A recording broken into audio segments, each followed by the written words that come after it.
Hi, myRockworld fans. Tonight we are in Munich and we are very proud to meet one of the greatest funk jazz rock drummers all time, one of my favorites, David Garibaldi, known as the longtime Tower of Power player, started 1970 with the band. Also, you may know him from Gino Vanelli and lots of different bands. So, welcome in Munich, David. Thank you so much. A pleasure to be with you again.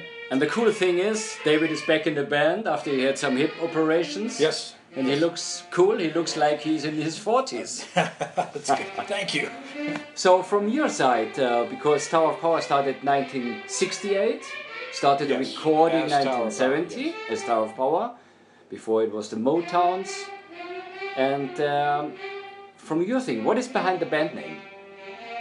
Why Tower of Power? You know, honestly, you're gonna have to ask Emilio that question because I don't know really the whole history of it. They picked names out of a hat. I guess Motowns wasn't a good name.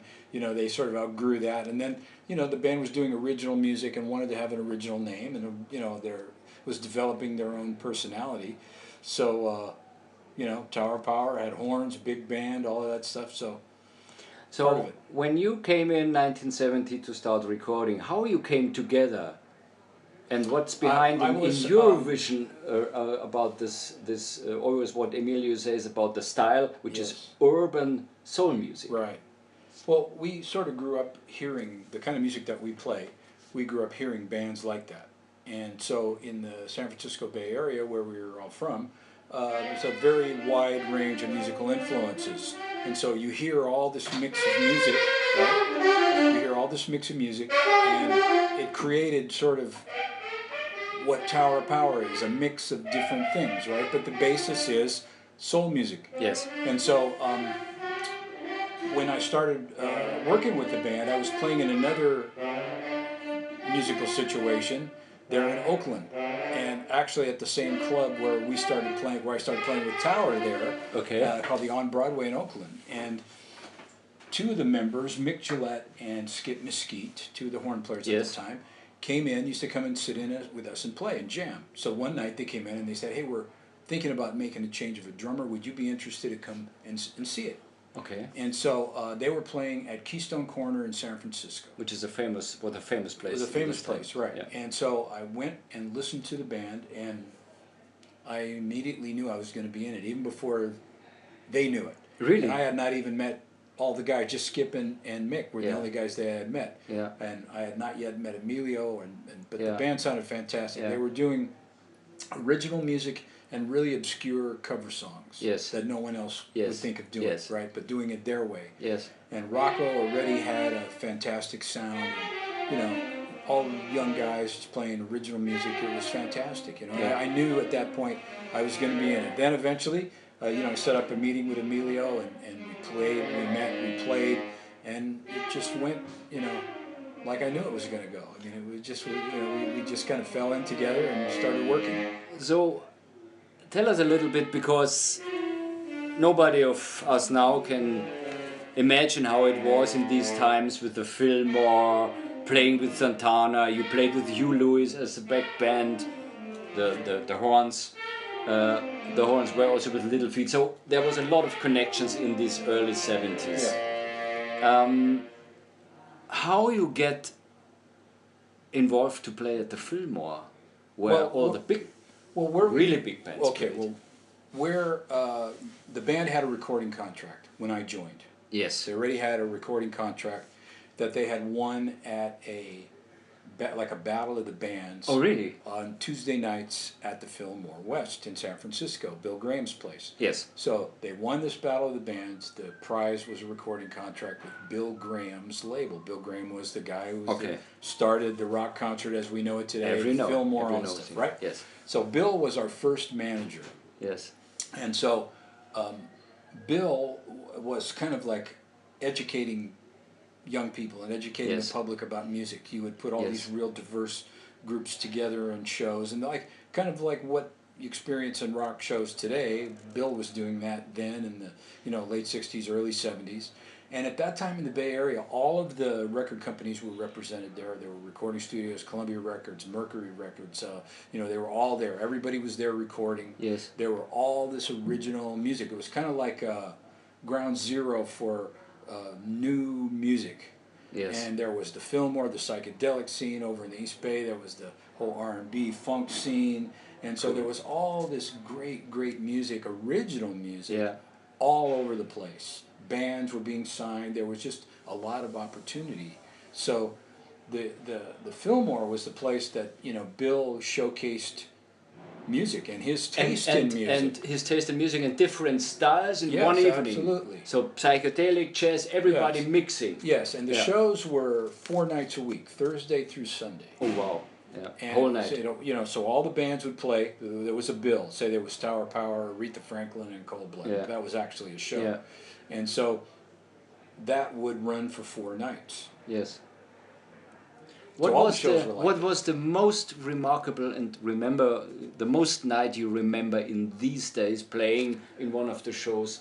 What One of Bill impressed you? Graham's shows? Yes. The Fillmore show? What impressed you most? We did, we were the Aretha Franklin Live at the Fillmore CD.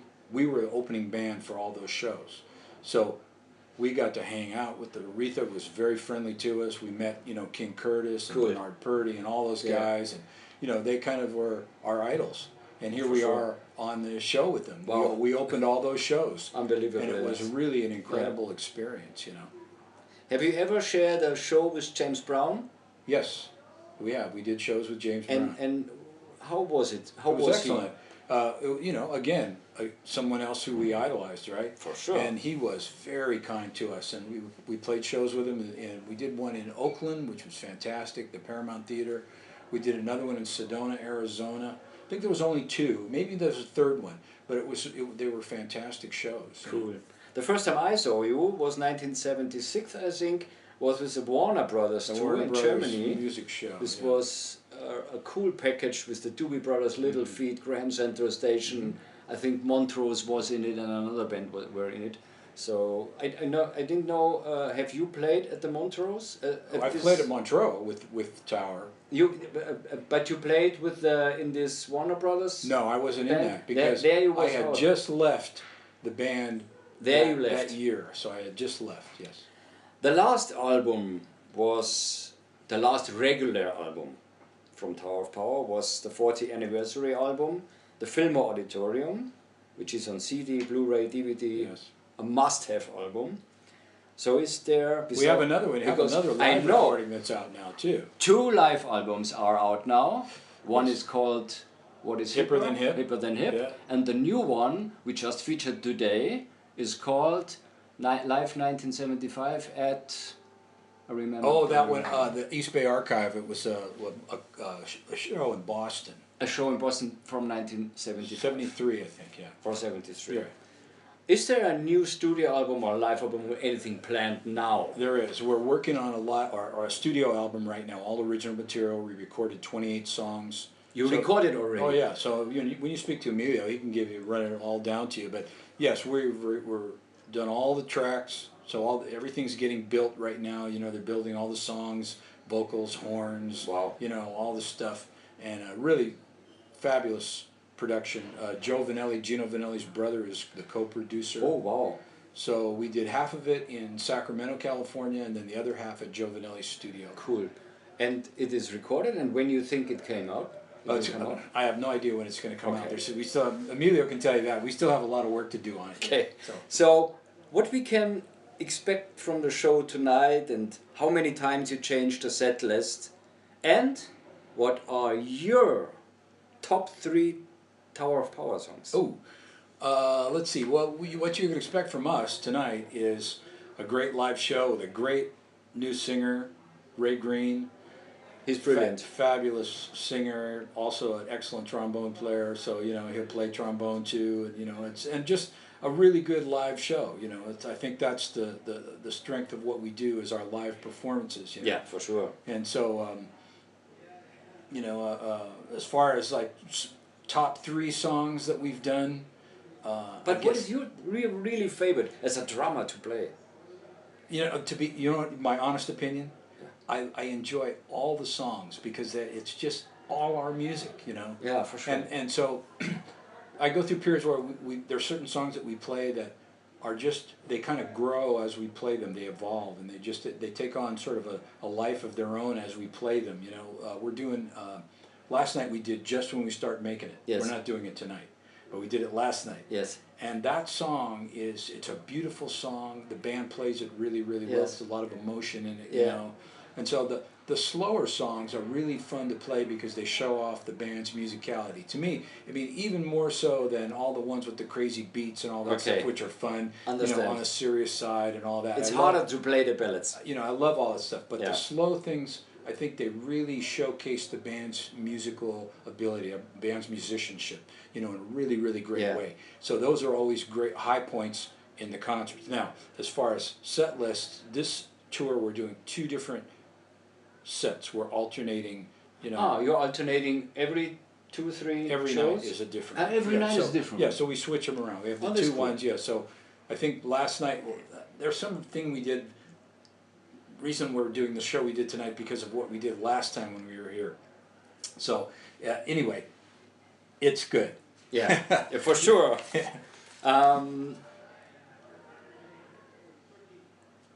Now, up to you as one of the really great drummers, and there's a question: what were what are your musical heroes when you started to play music? I started in school band. Yes. 10 years old, I started in the school band, and when I was 15, I began playing the drum set. Then, when I was at my last year in high school, my parents let me play with this big band that used to rehearse every Tuesday night. And they were kind of affiliated with the local music store where I was taking them some piano lessons, right? So we did our first performance. I remember my very first performance where I got money was with this big band. And I'm thinking, man, I can make money doing this. Cool. You know? It was so great, you know? Yeah. And then You have the right T-shirt on with Buddy Rich. and so, you know, at that point, I began playing, you know, in other bands. I had my own bands, and you know, always involved in a lot of different kinds of music, different styles of music, and just a lot of playing. Yeah.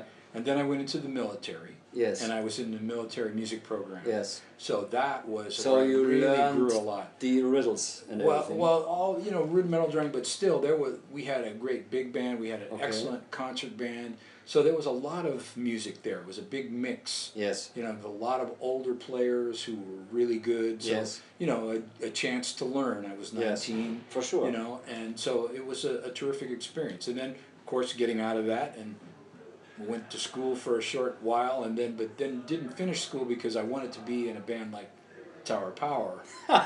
So seriously, Oh and so, my God. so you know, kind of Tower Power sort of became my musical home and also my school as well. You know, so I studied privately, and I still do. I study whenever there's something I need to know. I Really? call up people Yeah. and get lessons Yeah. and all this stuff. You know, so it's kind of for me. It's a whole evolutionary process of playing and learning, you know. That's So kind it of how was I look not at it. this kind of, let's say, Buddy Rich or Elvin Jones or some of the great jazz players was your hero, you wanted to be him or something. This was not your thinking? Well, when I heard the James Brown Band for the first time, it was in 1965, that sort of changed everything for me, because I came up in the jazz tradition, and I was Yes. playing big band, Yes. and I still love jazz and listen to Yes. it all the time. And Yes. I think because of the way that I grew up, my musical appetite is a very broad range Yes. of things. Even the guys in the band, still, we play this kind of music, but you'll hear people listening from classical music to country music to, I think you so. know, on a regular basis. You Yeah. hear it every day when Yeah. guys are listening to I stuff. think so. You know? So, when I heard the James Brown guys, that to me just really excited me, and you know, that kind of drumming and. So this the tightness. Yeah, and it just kind of, that sort of became kind of my base of operations, if Yeah. you want to call it.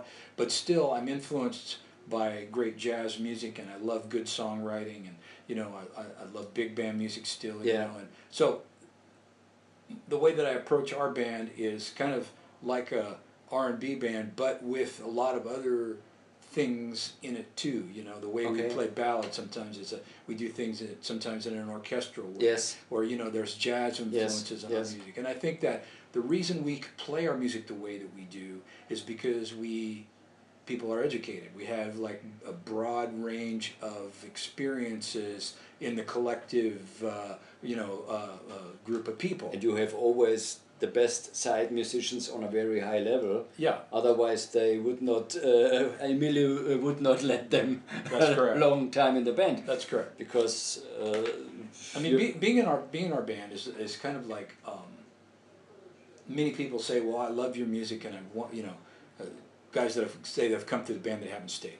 Everybody always loves the music. Yes. But do you like it enough to want to stay and really learn how to play it? It's different than hearing it. And, you're right. So our music is kind of like if you were in the Count Basie Orchestra, or you played with Duke Ellington, or with Woody Herman. Yeah. They have a style that they play. Yes. That's their own, yeah. right? The signature sound, yeah. right? All the big bands do. Vanguard that's Orchestra, right. all that I think stuff. Tower of Power has this signature sound too. Yes, and so the people that come in that stay buy into the concept of the band and feel free within the structure of it. Yeah. We have a very structured, way that we approach the music. Yeah. So maybe that's too restrictive for some people. Some people it is. They need more. Yeah. They need more freedom. Yeah. But the ones that stay there's I guess a few things that we work all the time, so that's really great. We're always playing. Yeah, you're one of the really long touring bands, so I think you make more than 100 shows a day. Oh, way more than that. Way more than that. Yes, absolutely. Can you believe that? But ever since I've been in the band, it's been very a working situation. Always 7 days a week, either recording, really, practicing. Oh yeah, we used to. But in my early days in the band, we used to rehearse. When we weren't doing a show, we would rehearse every day, either at 1 o'clock. There was a rehearsal. Wow. At Studio Instrument Rentals in San Francisco, or our own rehearsal place that we had for a long time. And so every day was rehearsing, and then at night we would hang out, we'd write songs together, or we'd go see somebody play, or we'd play our own gigs, right? Then we'd maybe take a day off, but it was constant. And so that work sort of ethic of working is still with us. This what you said, the ethic of working. I think this makes this Tower of Power top. I think so. This is the only band in this. There are a lot of bands who play with horns. Yes. For sure, R&B bands, a lot of. But if you hear a Tower of Power song, even without a singer, you know that it is Tower of Power. This is the signature sound, I think. Yeah, and that is the cool thing. I think that's one of the things that we really always wanted, was to have our own. And this is cool. Voice. Yeah. Please tell us some secrets, or one secret about Tower of Power nobody knows, a funny turbo secret or something. I don't know we have any secrets.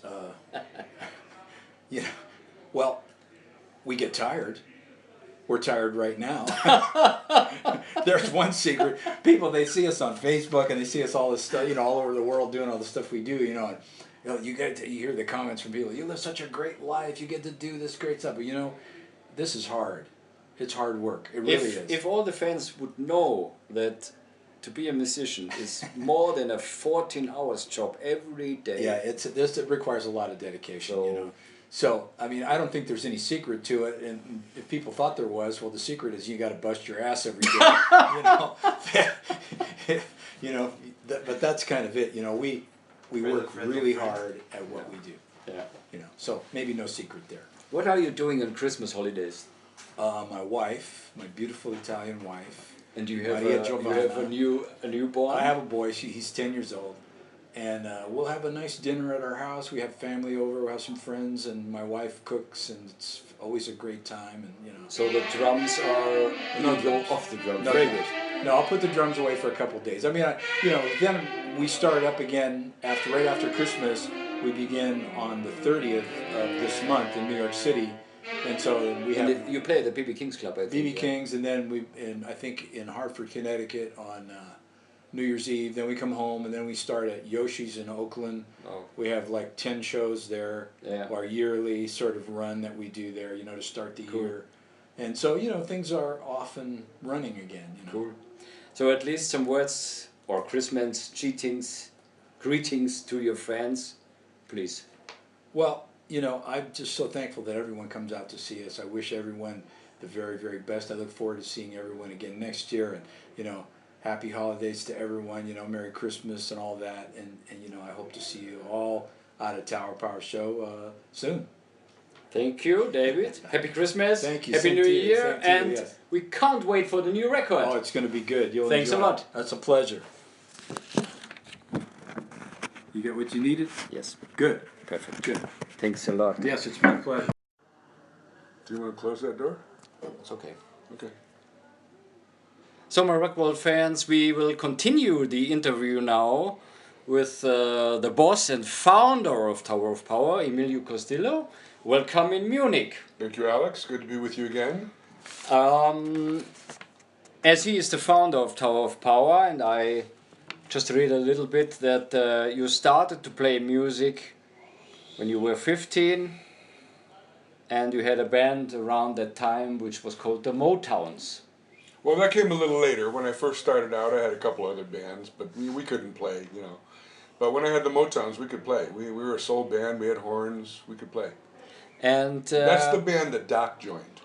That's the band that Doc joined, he and joined the also Motowns. and Rocco also. No, Rocco was before the Motowns. Oh, Yeah, so he was in the Motowns, but he was in 3 bands before that. Rocco So- was in my first band, wow. which was the Roadrunners, Okay. and then the Extension 5. Yes. And then we became the Gotham City Crime Fighters. Wow. Yes, so we all dressed like Batman. I think no, so. we all dressed like Robin. I just wanted to ask the question: are you dressed like Batman and Robin? Yeah, my Really? brother was Batman on the drums, and we were all Robins. This is a cool idea. And then we got into soul music, and we changed our name to the Black Orpheus. But for a very short time, my mother, who was our manager, because we were kids, you know, Yes.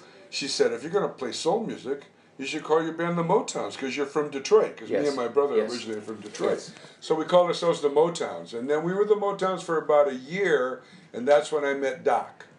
And then Doc came in, and then we started to write songs together, and we wanted to get into Fillmore. We knew we'd never get in with a name like the Motowns, dressed all in suits. Really? You know, so Okay. we grew our hair long, and we changed our name to Tower of Power. And why Tower of Power?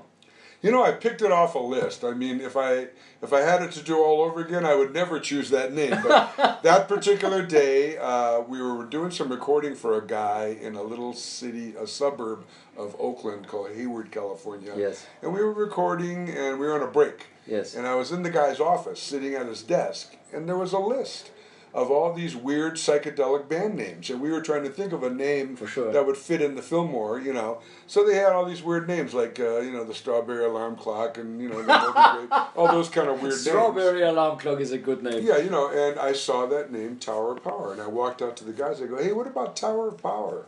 And they go, "Yeah, that describes us." Okay. That was it. We were Tower of Power. And the first drummer of Tower of Power was your brother. Yes, Jack. And Jack left the band when you started recording, 1970, and David came in. Yeah, we got signed. Jack was the drummer when we got signed by Bill Graham, and David Rubinson was the producer. David Rubinson didn't think my brother was good enough to record. Okay. You know, he liked the band live and everything, but his idea was he was going to bring in some big-time session drummer. Okay. And we were like, you're going to what? You know, we were a band, you know. And so that caused a lot of friction in the band. Understand. And guys were, you know, worried they were going to lose their record deal and made it hard on my brother. And so I told the guys, I go, you know what, you guys keep the record deal. I'll take my brother and Rocco and Jody, the guitar player, and we'll start again. And we'll just, you can have the record Really? deal. Yeah, and that's what I was going to do. But then after about a week or so, my brother came to me. We played this TV show called, it was like a charity Yes. PBS thing. And we played the show, and after the show he came to me and he said, I don't think you should leave, because those guys, they're like you know, going nuts over there. They need you to be the leader. And Okay. otherwise, it's all going to fall apart. It's a great opportunity. I don't want you to miss out on it. So he says, I'm going to go. My parents had moved back to Detroit. Okay. And he said, I think one of us should go back. I'll go back to be with our parents. You stay out here Wow. and you keep the band. Hard decision. So he left. Yeah, it was a very hard decision. Hard decision. Yeah. And then you got connected a lot with the Fillmore. So this brought you together. Well, we were already with the Fillmore. You were already with the Yeah. Fillmore, and David told me that Bill Graham was also the manager of Tower Power and also the guy who brought you for the first record on his label. Is that right? Well, he signed us to our first record deal, but when he offered us the contract, we didn't have a manager. So we went to our friends. Our friends were the Loading Zone. They were a famous soul band, a hippie soul band that played the Fillmore a lot. And we knew all of them. We knew their manager very well. Okay. And he was really sharp. His name was Ron Barnett. And we went and we told him, we got offered this record deal. We don't know what to do. Yeah. And he said he would manage us. And he was stunned that we were offered the deal, because everybody wanted to get on that label. But we got offered the record deal. And so he managed us, not Bill Graham. Bill Graham was the guy who signed us. The He Godfather, signed us, yes. yeah. He signed us to his label. But our manager was Ron Barnett. Okay. And he negotiated with Bill Graham on the record deal, although we didn't have much negotiating power because we were nobody, But I first saw Tower of Power, recognized Tower of Power, you won't believe it. There was a movie, The Last Days of the Fillmore. Yeah. And as there were all the bands like Santana or the Grateful Dead, everybody played also Tower of Power. We Played played, on the yes. last days of the And film. we're of on the closing. record. We're on the record, Yeah. but we're not in the movie because we were having a fight with Bill Graham at that time. Oh, fuck. See, we had done our first album for him, and like all bands that do their first album, we went out on the road, and there were no records, and nobody knew us, and we got discouraged. Always the same. And we came back, and we had a singer at that time that was kind of getting into drugs really heavily, and he totally embarrassed us with Bill Graham, and so it caused this big fight My that God. lasted for about a year. My God. And me and Doc, we used to go in once a week whenever we were not on the road. We would go in and try to mend fences with Oof. Bill. And and he liked us a lot, Yeah. And so he would listen to us and we'd say, Bill, we know we messed up, but we're getting more and more popular, because Yeah. our first record was Yeah. pretty good. And but we couldn't record because he had our contract. Wow. And Warner Brothers wanted us. And we would tell him, Bill, we know we messed up, but if you could, and he'd go, well, boys, blah, blah, and then he'd start My yelling at God, us, my God. We did that for about a year, and then we went back to our original manager. See, we had left him, or he had left us. He had Yes. gone on a meditation thing in the mountains Yes. and never came back. And so we were hooked up with this cocaine dealer, drug manager. My God. And that's why it all got messed up. But as soon as we got the original guy back, Ron Barnett, he went right to Bill. And he said, okay, what do you want? And Bill screamed for about 20 minutes. And he said he wanted $40,000 and a point on the contract. and so Ron Yeah. took us right to Warner Brothers and said, you got to pay Bill $40,000 and give him a point out of your end. And they agreed immediately because we were very popular at the time. And this was a cool thing because when I was you seeing the first time live, I think it was 76 or 77 with this Warner Brothers tour Yes. in Germany. Yeah. And there were Little Feat, Tower of Power, Montrose, the Doobie Brothers, Graham Central Station. Graham Center Station, Bonnaroo. and Bonnaroo. Yes. And this was a great package. Yes. My God. Yeah, but that's when we were already with Warner's. But you were talking about that movie, Last Days of This Fillmore. was So from what 19 happened was when he had us close the Fillmore because he still loved us. Yes. But as a punishment to us, he didn't put us in the movie. But you are on the record. But we're on the record, yes. Which is great. And then right after the movie came out, we all became friends again. And Bill and I were friends for years until he died. Okay. Best of friends. So- And he helped us many, many times over the years. Unbelievable. One time he handed me $10,000. It was during a time when, things were really tough for us. Yeah. He came in, he just told me, he goes, I know you guys have been having a tough year. He goes, let's just say I had a good roll of the dice. Take this, do whatever you want with it. Wow.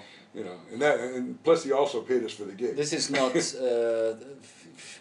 Yeah, that kind of stuff not, don't happen no these more. days, this will not happen anymore. Because nobody can imagine how it was in the Fillmore and all the times and these great band packages. David told us you played with packages like Aretha Franklin and others. in your memories back, what were your most remarkable night with a band package, and what kind of band package was it with Tower of Power in the Fillmore? At the Fillmore? Well, the best one was the Aretha Franklin weekend. I mean, there's no question about that. I remember on the final night, the night that they actually took the recording from, when Ray Charles came and sat in, before the show. And you were the opener. Yes. Yes. I always thought the band of the other sax player was the opener, but you were the openers. So King Curtis? King Curtis No, was... he was her band. He was her band, yes. Yes, but we were the opening act. You were the opening act, and then Yeah. King Curtis played alone, and then she joined. Yeah. That's how it was. You know, when you had a band of famous musicians, they would always play a few songs, warm up And the then, crowd, yeah. and then Aretha would come Cool. out. You know, yeah. You always describe, or it is written that you described your music style as urban soul music. I do. Although, you know, today... Why urban soul music? What is the... Well, because, you know, if you listen to some of the more famous soul, a lot of it comes from Memphis, Muscle Shoals, Miami. It's down south. You know, it's more country style soul, whereas ours is more city style. And you know, I won't say that we're like Motown, because Motown was really slick and we weren't like that. Yes. We had the elements of Memphis, but we lean more towards Howard Tate and that Chicago, Philadelphia, New Okay. York soul music. Yes. And it was city. It was, you know, it was blue collar workers in a city, Understand. not countrified. A little bit southern. educated, more educated, a little bit...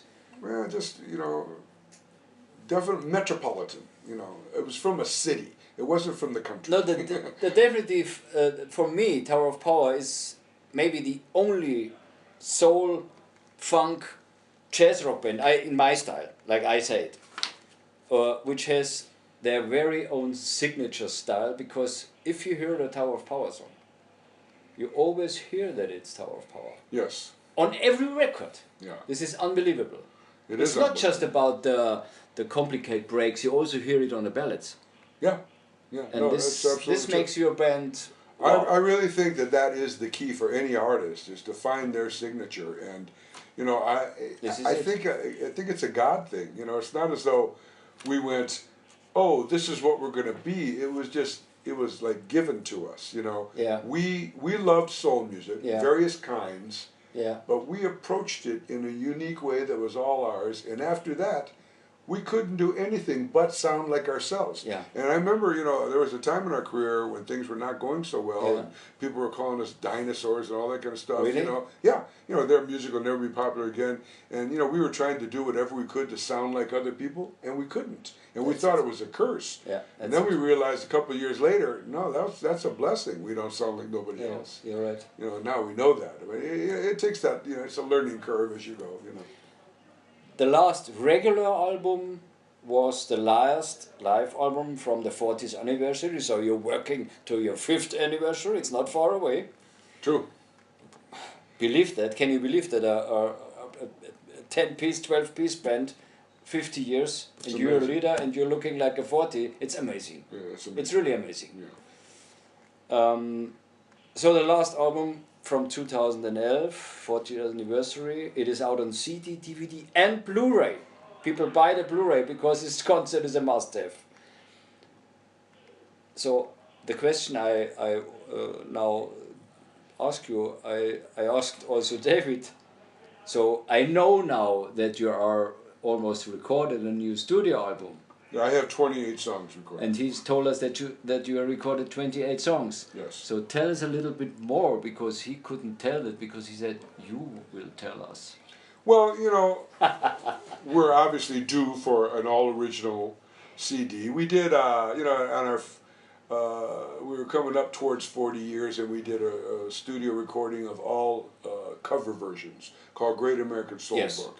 And that was because, you know, we had always done all original music. For sure. And somebody said, you know, of any of the artists in the entire world that should do a cover album, Tower of Power should do it because they really are a soul band, Yeah. you know.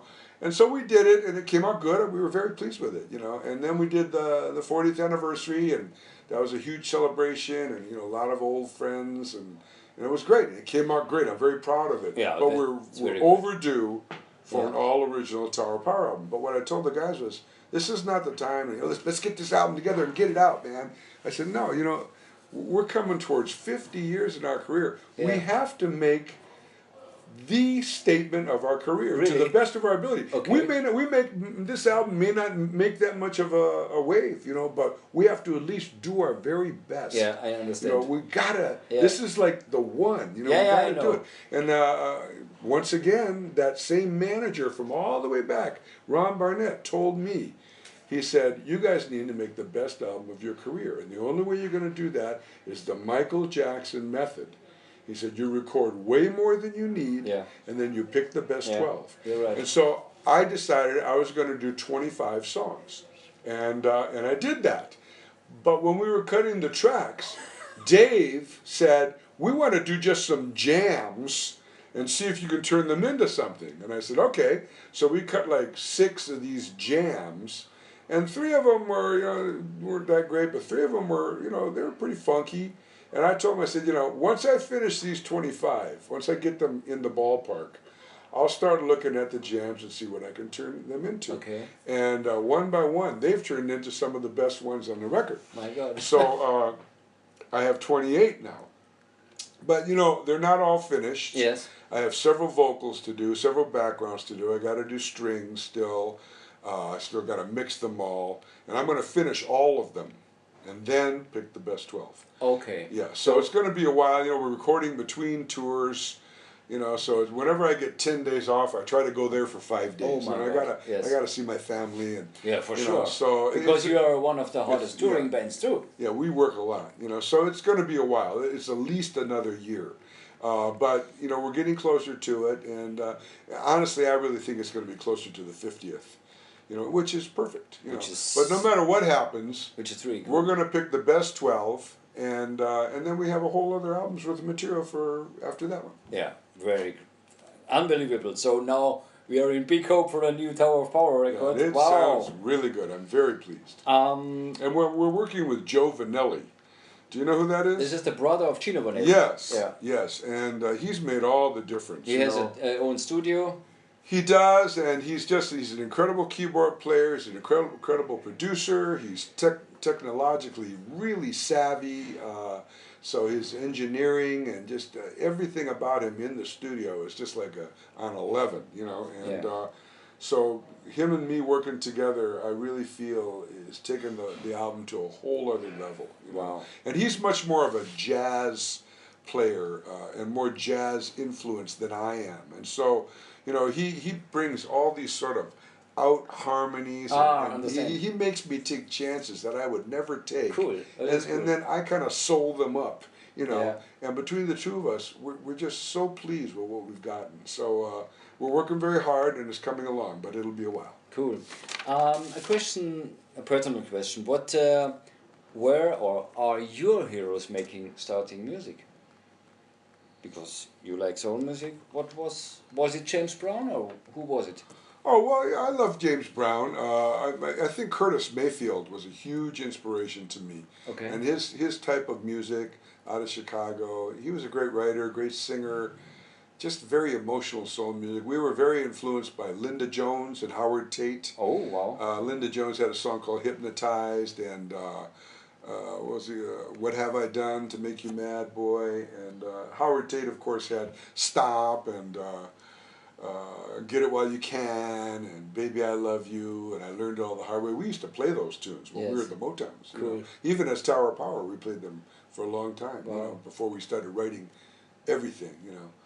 So Howard Tate and a lot of Memphis soul. You know, we really were into Otis Redding and Sam and Dave, big time. Okay. You know, and Dyke and the Blazers. Yeah, this was a very emotional moment on this 40th anniversary show when you played with Sam and Dave. Yeah, Sam Moore. Yeah. My God, this is. Oh yeah, that was a dream come true. Unbelievable. And he guested on our our Great American Soul Book CD. He sang Mr. Pitiful. I know. You know, and he was a personal friend of Otis Redding. So I was, And I was in the studio. I recorded his vocal by myself, just me, his engineer, and him. You know, and I remember driving home that day. And thinking, God, you know, it's like you cannot pay that with money. Yeah, I mean, you know, it was unbelievable. Yeah. You know, and I remember calling the guys and saying, "Man."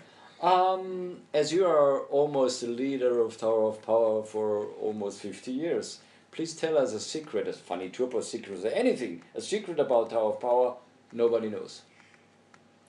Tell you a secret about Tower of Power nobody knows. Well, not a lot of people know that we pray together every night.